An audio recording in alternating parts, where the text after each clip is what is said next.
The sound of the final buzzer means it's hangover time. So grab a drink and join your host, Alphonse Sidney, for a Miami Heat Beat post-game show. Heat lose, but I'm going to stay positive because everyone says I'm too negative about this team. This team is great. There's nothing to complain about. So this was just a blip on the radar. I mean, they're perfectly okay. What did they shoot from three today?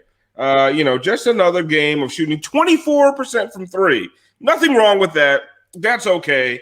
Tyler Herro going 0 for 7 from three. Kelly Olynyk 1 for 7 from three. Duncan Robinson 3 for 11. Trevor Ariza hit a three, so there's something, right? So there's it's not all negative. Bam Adebayo had 29 points. Jimmy Butler had 15 rebounds. He's screaming at his own sideline. Nothing to worry about. Nothing to see here, guys. It's all good. The Heat are 5th place. It just dropped below Atlanta. Nothing to worry about. This team is a title contender. It's the same squad as last year. So there's nothing to worry about. These guys will start shooting lights out in no time. So bring me out, Brass. Let's have a good time, and let's find out what everybody's drinking tonight.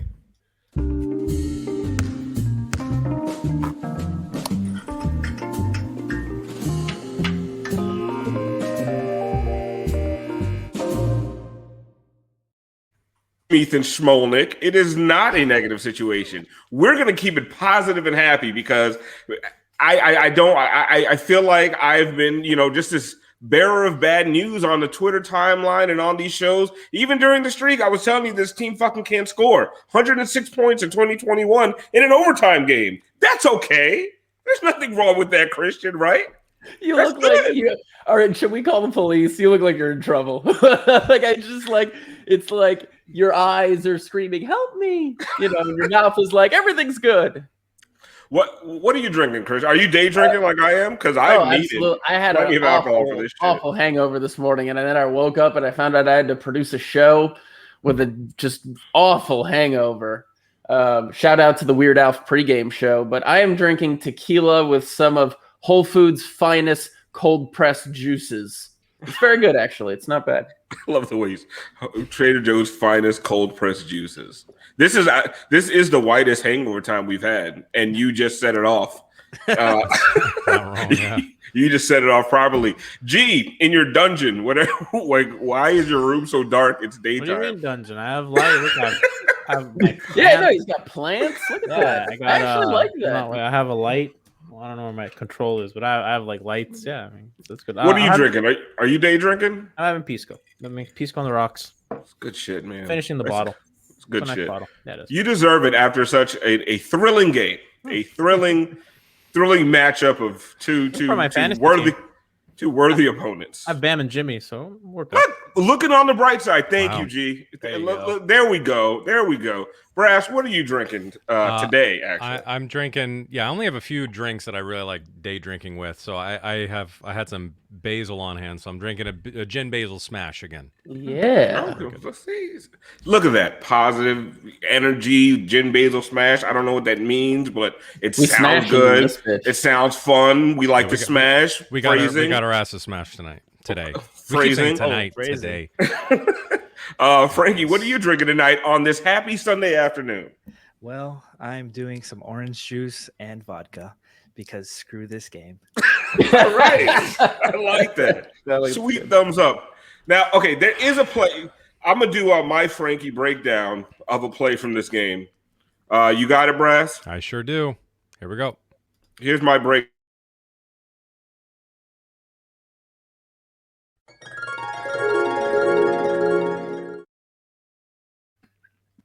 Holy shit. The harp was just a great touch. Hit me with that one again, Brass. Hit me with that one again. If you want to talk over, you got to unmute your mic, Alpha. Oh, okay. I'll do that this time. Holy shit!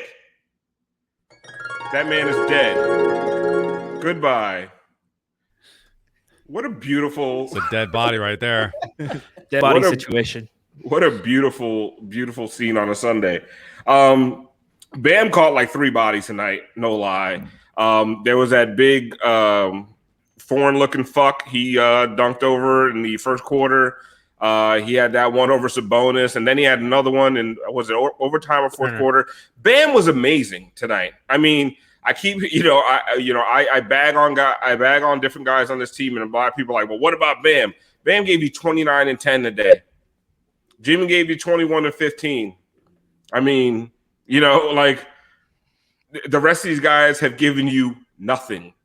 Chris, nothing. Like, I mean, Kelly Olynyk, who I've been caping for. I think me and G were on the Kelly Olynyk bandwagon because he is still. I'm always caping for him, but yeah. But he's still their best option at power forward, which tells you how fucking bad this roster is. Kelly Olynyk, 3 for 11, 1 for 7 from 3. I mean, where can Jimmy and Bam look to for consistent help on this team? That's the thing. They don't really have any real options when it comes to consistency. They need to basically figure out, somewhere in the first 3 quarters, all right, who's feeling it tonight and who are we going to go with? Like tonight, Andre gave them some pretty solid minutes. He only took 1 shot from the field, but he had 3 assists. He had a couple steals. The Heat were plus 17 in his 20 minutes. He was really productive out there, especially defensively when the Heat, especially later in the game when the Heat were trying to make a run back.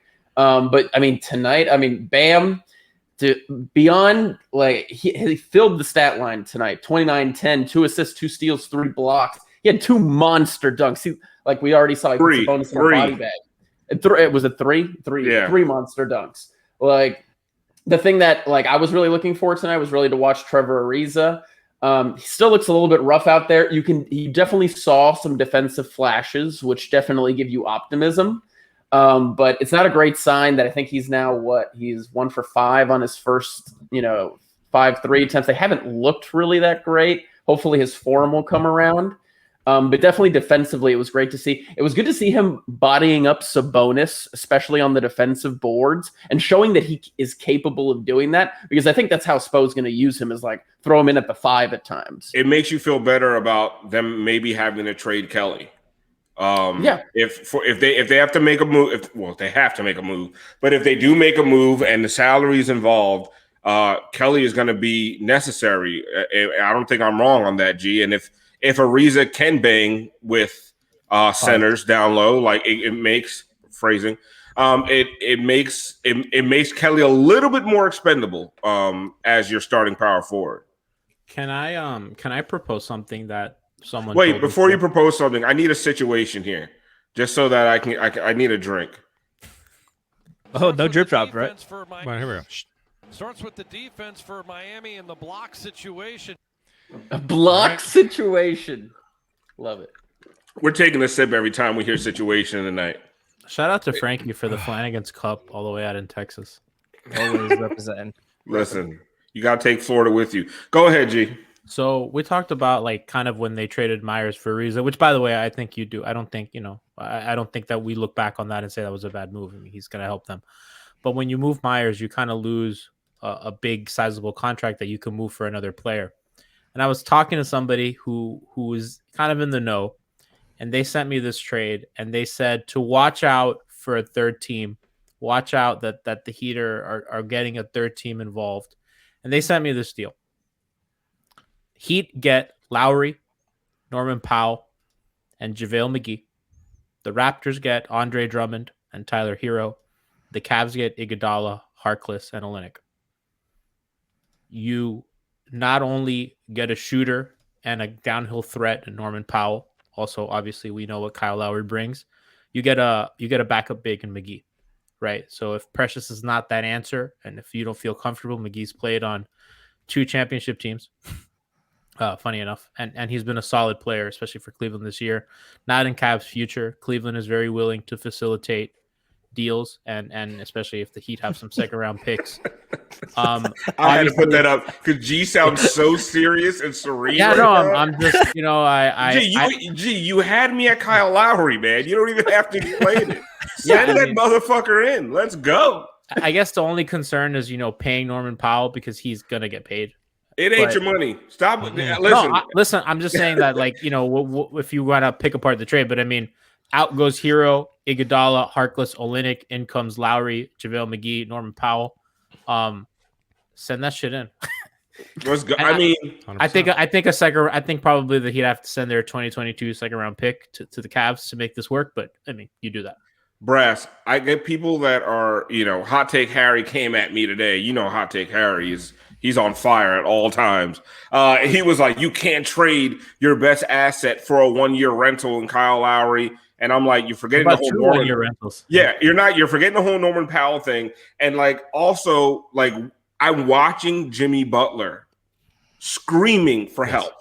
Yeah. We need their window is not this next 6 or 7 years. Jimmy Butler is your best player, and you need to start winning right now. And I don't care if it's a 1-year rental. Yep. I don't care what it's going to cost Mickey Arison. I don't worry about other people's pockets. I'm not paying for that shit. Mickey is. Whatever it costs, whatever it takes, they need to get better. Their window is Jimmy. Yes. It is Jimmy. They can we'll see what happens after that, but the window that they're really focused on is Jimmy, and you're going to have to give up something to get some good players in that trade. However, you can still fill out the roster with other people. Everyone loves talking about buy out this and buy out that, but we're not in a position to get buyout players. We're really not, because buyout Why would players they want to go to players that are actually a team that actually has a legit shot of making it. Blake Griffin goes to Brooklyn because they have a legitimate chance at making the finals, right? And I don't really think, even though we just came off of the finals, I don't know. This offense is not clicking, man. So I think if you can get a couple players for a couple years and get a year or two out of them, that's enough. That's enough, because you'll be able to get some buyout guys to join and build up the back end of the roster. You also have the trade exception that's going to expire soon. Mm-hmm. I think it's tomorrow. Yeah, it expires tomorrow. So I mean, if they get on the phones now, they can make something happen. But they have avenues. I mean, they have the biannual, which is going to be, they can offer some of the most money in the buyout market, especially if they make a bigger move for Lowry or something, and they become a more attractive place. They can offer roll and a little bit more money and a nice city with no state tax. So that matters. Well, Franky, I'm a lot of people, they're saying, why would you make a move? It's not going to get you past the Eastern Conference Finals. I contend that getting the right guy at the point guard position, the right kind of guy who can get in the paint and create for others, completely changes his offense, and it does put you back into real contention. Or is it just stand pat and just ride this team out for the rest of the season? I think Kyle is the epitome of a guy who just makes any team better. He just fits with any system. He can play on ball, off the ball, create shots. We've seen how many times we've missed Goran's ability to create shots for himself, shots for others. Kyle's going to give you 18 and 8 every night. He's going to play great defense on the point of attack. He's going to help be a great spot up guy next to Jimmy. He's going to be able to create for Bam. He just knows how to win. Kyle Lowry just changes your culture and makes it a winning situation no matter what. I mean, he turned Toronto from a laughing stock into a championships organization that is respectable amongst everybody. Kawhi did a lot of that too. I'm not going to give G too much of that credit. He's too happy there. Wait, we got another situation? Yeah. Well, Franky just hit it with the situation, so I think we got another one. Yeah, Crotty was Crotty with he was on something today, man. He had to go up over top from the Vincent lob situation. Love that. I noticed that Crotty was a little too excited at the McConnell McDermott passes. Oh, he loved it, man. These guys have a real connection. Yeah, they're the next Jordan and Pippen. Get the fuck out of my face. I want someone to believe in Heatbeat the way that he believed in McConnell McDermott passing.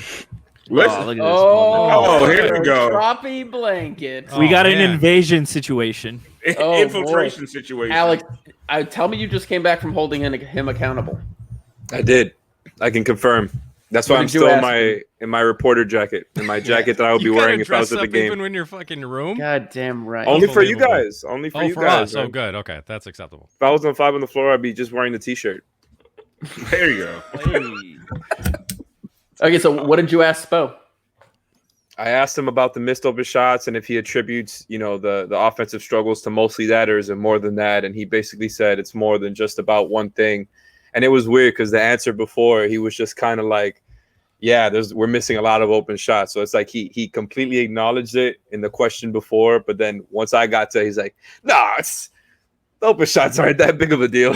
He's always just trying to keep you down, man. Unreal. By the way, he ended the Zoom right after, and I was like the fourth question. It's not like it had been going on. That Zoom, I couldn't even ask my follow-up. You rattled him, bro. He was like, I'm done with this. I think Alex should play Spo in the Miami Heat movie. That might work.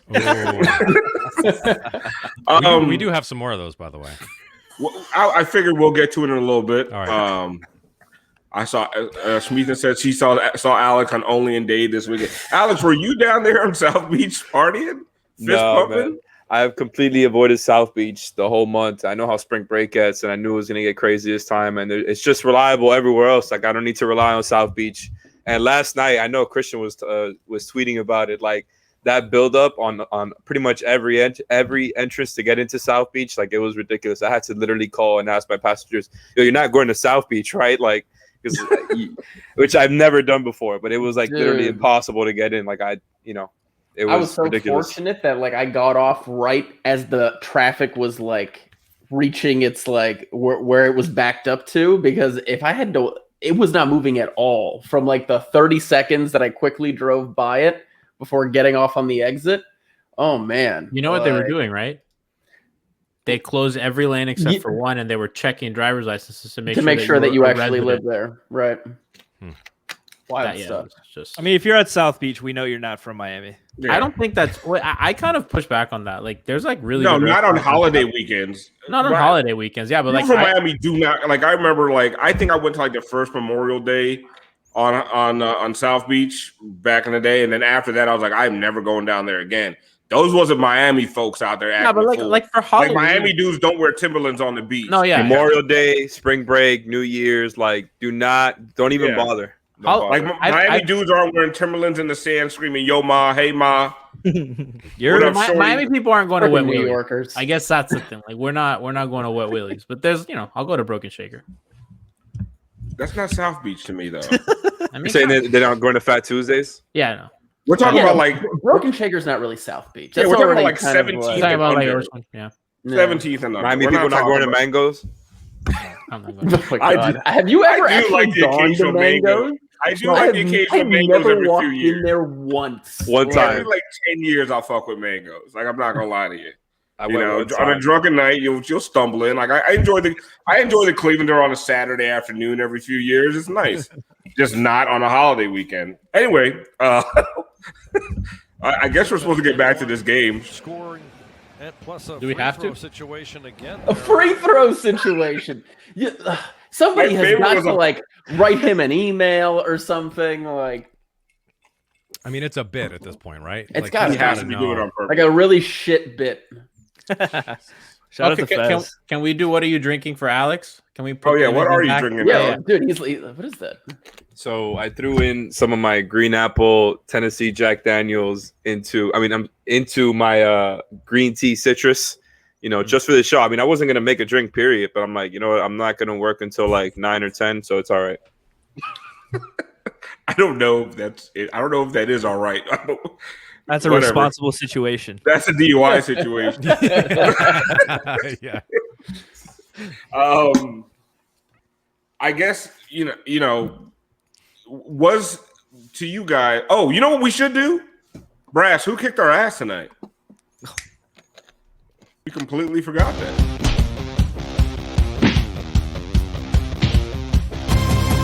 They kicked our ass. I mean, it was pretty much a team effort. Like, I'm looking at the box score. They had 7 guys in double figures, nobody above 17. Like, this is what the Heat used to do to teams last year. But I'll start it off, and I will say that once again, the Twins kicked our ass. The McDermott and the McConnells, like you expect it from Sabonis, you expect it from Miles Turner, but then this guy comes out here, with McDermott and just picks you apart. Christian, who kicked our ass tonight? That old dude that Brass just flashed up there. TJ. Yeah, honestly, dude, that was brutal to watch, man. Like, how many times was freaking TJ McConnell looking like John Stockton out there finding friggin' McDermott on a back cut, like for just like the easiest layup? It was, oh my God. It was like every time that TJ had the ball, all the Heat players were just standing there frozen looking at him. And what happens when you do that? What was that? Like, it's the power of fundamentals, Alf. Come on. They were just in awe of the fundamentals. The coach's son was just coming into the lane and like he knows where all the crevices are. He studies the game. And like everyone's just looking at him like, oh, he won't shoot. Like I think people every time he comes out there, they're surprised that he's on a basketball court. And no one guards him. They think he just ran on the floor with an official jersey. Like they're like, there's no way that this guy is an actual NBA player, so I'm not going to guard him. Like it's just a wild situation for Moose. I mean, Alex, G's about to spit on this microphone. Who kicked our ass tonight? That's funny. I mean, I was just going to talk about TJ McConnell, man. Like, I didn't even realize that he put up 15 assists the other night, and I just think it's crazy. Like, and when he did that celebration that G is doing there, like, I was like, you know what? I can't even be mad. I wanted someone to fight him. I wanted Udonis to leave his COVID. I usually hate TJ McConnell, but I'm like, he's doing them up so bad. Like, I couldn't even be mad at them doing that. Eating 5 biological warfare.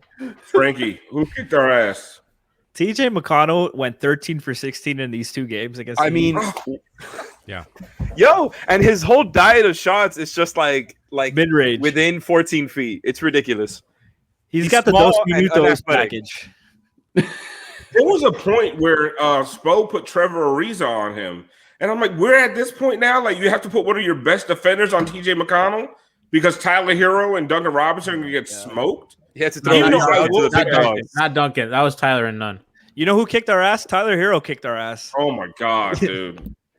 Even though Tyler had a couple of good defensive possessions at the end of the fourth and in overtime, overall, like these above the break threes, air balls, and like just early in the shot clock. Man, like, that one literally had me laughing. You know how you're really tired of Tyler Herro?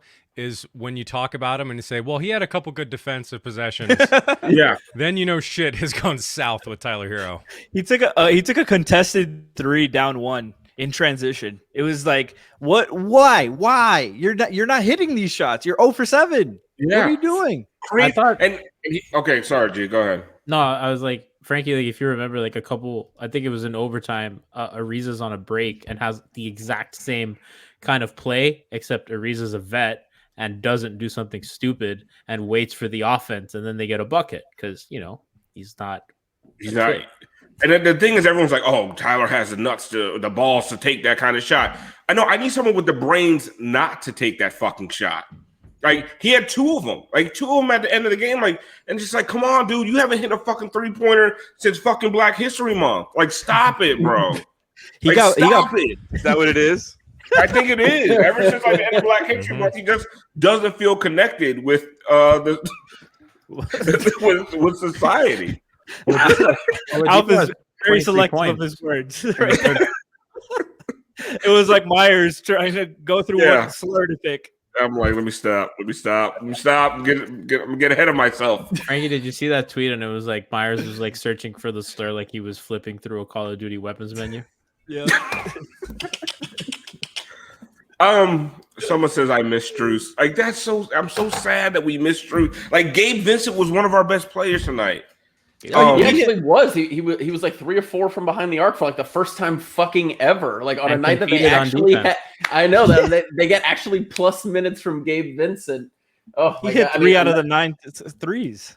Yeah, another rough night from Kendrick. Kendrick looks like he's just like plummeting back down to earth. You know why? You know how bad Kendrick is? You don't say. Yeah, you know how bad Kendrick is? We stopped even talking about Kendrick.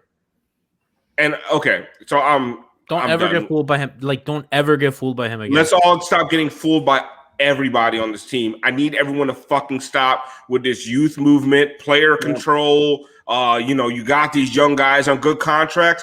Get the fuck out of my face with all that shit. Fuck them this kids. Team, yeah, fuck them kids. This team scored 8 points in fucking overtime. Once again, in regulation in 2021, when teams are throwing up 130 night after night, they didn't score 100 points in regulation. You want to keep talking about these fucking kids, and you want to mortgage the fucking future, and all these kids are offensive players who can't play defense, and if your offense sucks, then what the fuck is the point? Like, literally, what the fuck is the point? Oh, we don't need a 35-year-old. Yes, we do, motherfucker. We need motherfuckers that belong in the NBA, that can play defense, that know not to shoot an above the break three when you're 0 for fucking 6 at the time. Like, enough of this bullshit with you protecting these young guys. Fuck them. Send them off wherever the fuck they need to go. I don't care what this team's record is. They are not a good offensive team. They went on a streak beating a bunch of bad teams by 5 points off the back of Jimmy Butler's heroics with 6 minutes left. Like, enough. Like, they haven't. When's the last time they blew out a team? You're talking about fucking point. Talk about point differential. Someone's like, oh, it's the Bucks game, and it's that 27-point beatdown by the Pacers. Why is that?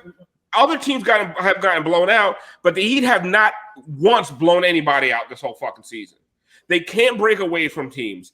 If they're down 8, you don't have any faith that they can fucking come back and score 8 straight points in any kind of specific amount of time. They are horrible offensively. So keep telling me we can't trade these kids. They're our future. If they're our future, fuck our future. We're doomed. Bars. We're fucking doomed. YouTube is going to be so fucking pissed at you out. Oh, I'm sorry. I'm being so negative about this fucking juggernaut squad. This they're Eastern Conference champions. That and a bag of chips will get you fucking nothing. Okay? Get the fuck out of my face. I thought you were talking about the Pacers as the juggernaut. Oh. He cannot beat them. I'm sorry. I'm back to being positive. They got lucky that Sabonis didn't play in the bubble. That's what happens when you come with that fake positivity. Oh my god, it's a buildup. Like all the negativity just gets clogged up, and then you just boom like that. I should do that more often. I got like acid reflux. Like, they went into the season thinking that Goran and Tyler would be their 3rd and 4th best player, and they haven't been. Like, we're talking about KO being like their 3rd best player some nights, right? Maybe Goran their 4th some nights. Like, that's not what they thought they were coming into the season with. And when those guys are not you can't depend on the 2 people that you thought you could depend on. Plus, you don't know what you're going to get from Duncan night tonight. I mean, that's how you go from like a legit offensive juggernaut last season to you kept 3 field goals in overtime. Like, but how many times does this shit happen though? Like, how many? Like, everyone. They were really creative offensively in overtime. They were running everything they had. It doesn't matter when you can't fucking shoot. They were running every version of double drag they could. They were doing their fucking little split actions. They were doing everything in their playbook against the Pacers in March. So it's not like, you can look at Spo and even the handoff stuff. I mean, Tyler got a wide open 3 at the top of the key, like wide open, nobody around. He got the space. He got to gather. Like, they were generating every shot they wanted. Nobody could hit shit. Olenek was missing at the rim. I mean, it was just... Frankie, I think you got a couple plays. You need to do these plays while I calm down. So first of all, we need a situation, Brass. Okay, here's another situation for you. It's not just about getting a fast break situation. I love karate, man. We need to.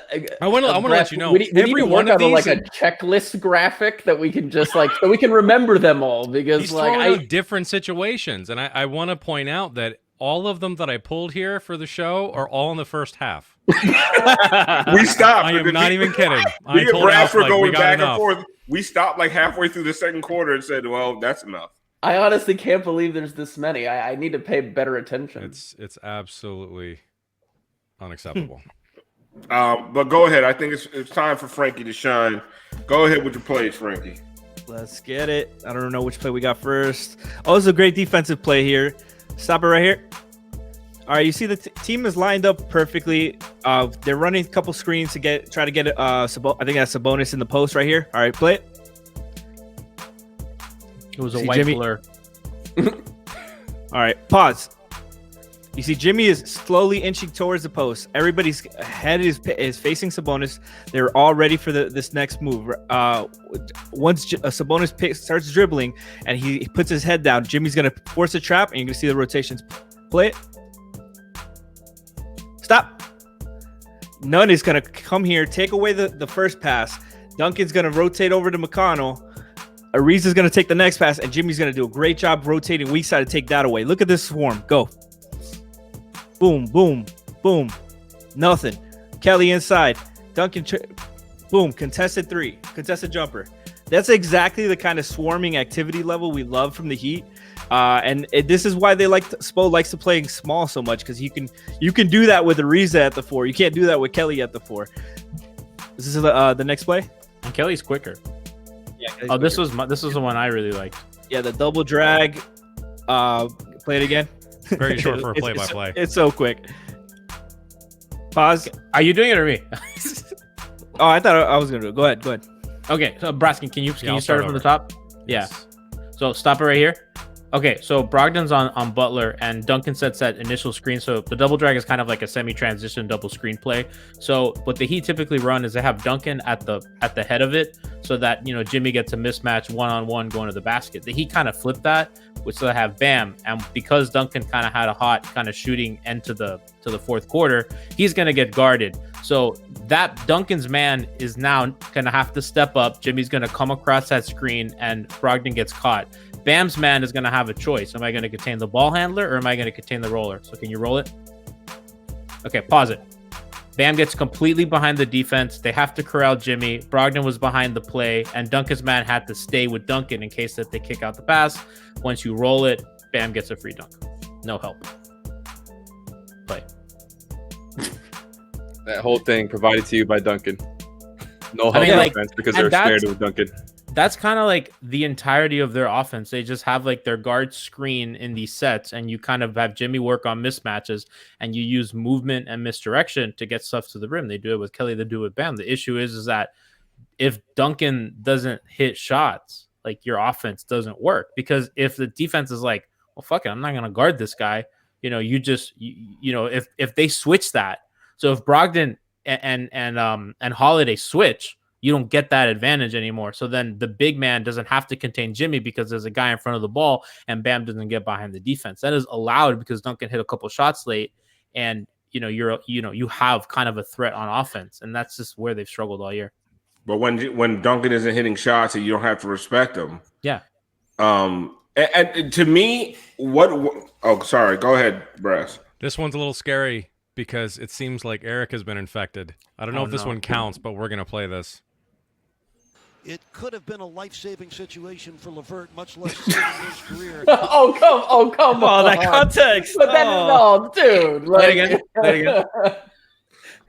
It could have been a life-saving situation for LeVert, much less saving his career. Take a shot, fuckers. Let's go. I would say a life-saving situation is fair. Situation. That is definitely a situation. I used to call things a situation, but it was more like in cooking context, and then karate started doing it, and I just stopped.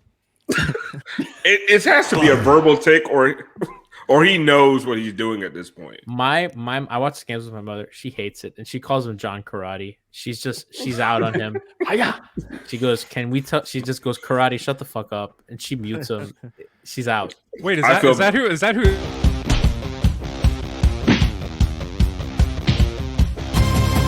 They kicked our ass. Was that a John Karate situation this whole time? I believe so. Holy shit. Oh, I believe so. That was your out, Brass. That was the joke. Oh man, we got to get to the Miami Heat movie shit. Oh, we did. Okay. Let's do the Miami Heat movie. So Brass, go ahead. You take it from here. I think we're deep into it now. I think we have like a few episodes coming up where we have some good ones, but you guys are giving us some good ones. The DJ Qualls, that was Jay Jock, right? Go Pack. I believe so. Yeah, DJ Qual. That one is DJ Qualls is Chris Quinn. Fantastic. Oh, just amazing. But what else? You got some good. that is really That's good. not fair. So That's we not have fair. No, that's what he looks like. That's a good That's pick. what he looks like. Ha! Joke's on you. That's been Chris Quinn the whole time. No, so we got some of the broadcasting crew now for today. So Fez Butter had a couple recommendations, and again, you can send us your recommendations at #MiamiHeatMovie. So send us your casting recommendations. We got this one. I don't know if you guys are gonna know who this one, but this is a fantastic one. For Coach Tony Fiorentino, we have Dennis Farina. Which is fantastic. Okay, but wait a minute. It's supposed to be a young Coach Fiorentino, isn't it? No, it doesn't matter. Well, listen, Christian. Here's the problem with this. Special effects, baby. No, but we have no idea what this here's is the taking biggest place. problem with the Dennis Farina one is he's dead. So it's a dead situation. Yeah, he's dead. So Oh my God. So we're gonna have to recast that one down the line. But let's keep going. So Fez also had another good recommendation for Eric Reed. We got Stanley Tucci. Oh, nice! Which I think is really good. I Yeah. like that a lot. Really, really good. I like that a lot, actually. Normally I only give you a couple, but I'm going to give you a couple more. This today. is my favorite. This is my favorite. For which one? The karate one? No, I actually want to I'll do the Jax one. You're right. I'll do the Jax one. So for Jax, we got Kenan Thompson.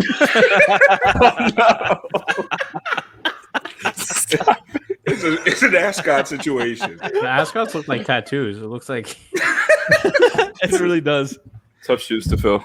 I wanted The Rock really for good. Jason Jackson. But He whatever. wants the Rock for everyone. Yeah, he really did. And for John Crotty, we were thinking about like, man, who the hell? It's got to be someone we don't really like that much, but there are definitely a subset of people that do like him. So we went with Kirk Cameron. It's a growing pain situation. It's a growing pain situation. Yeah. So again, send us your hashtag Miami Heat movie.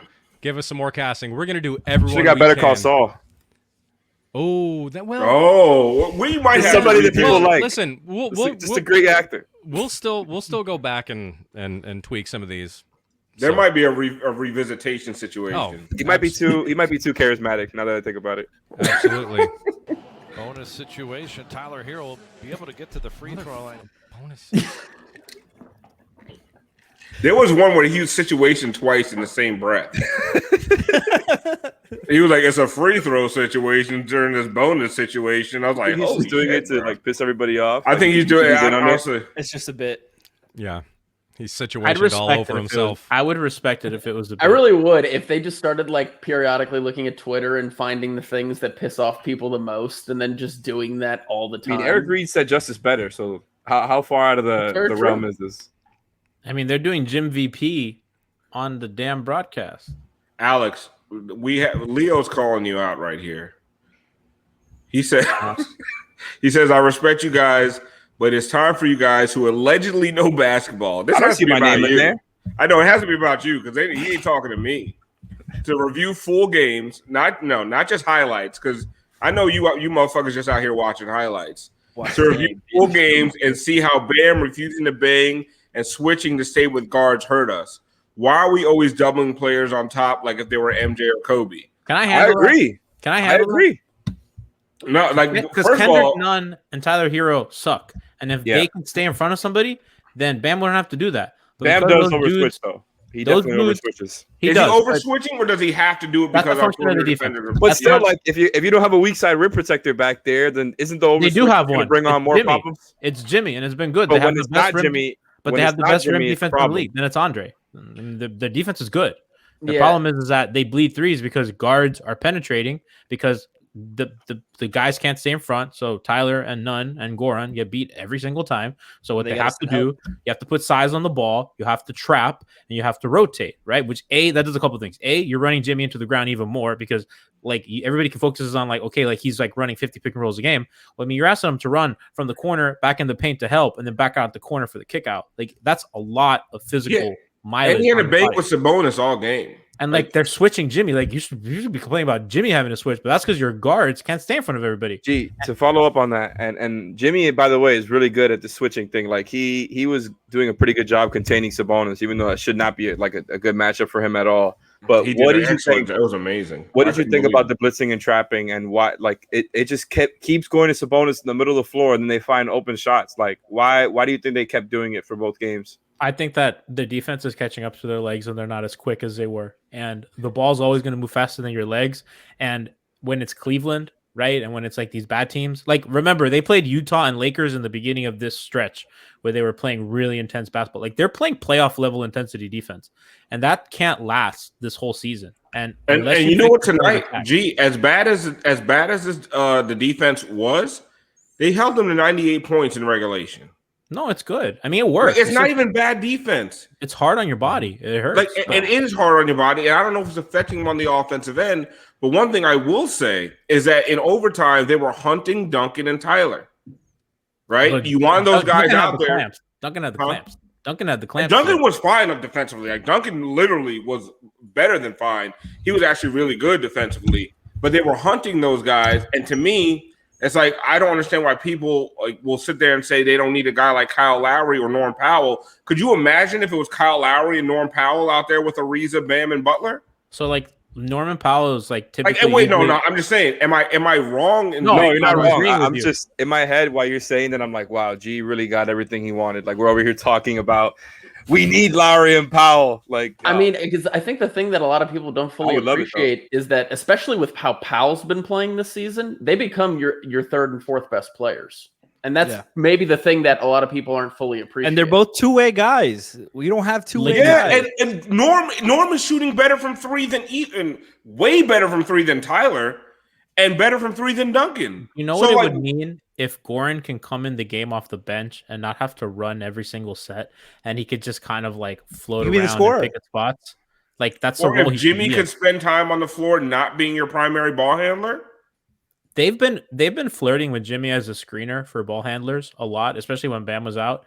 And Jimmy as a screener, I know that Christian sent me the numbers. He would be like, I think in the 90th percentile if he qualified for. He's just not doing it enough. Like if they bring other ball handlers in, they've been working on things to get guys involved that don't need to have the ball in their hand. Yeah, like they need a better ball handling situation. Wait, now do I have to drink? Fucking drink.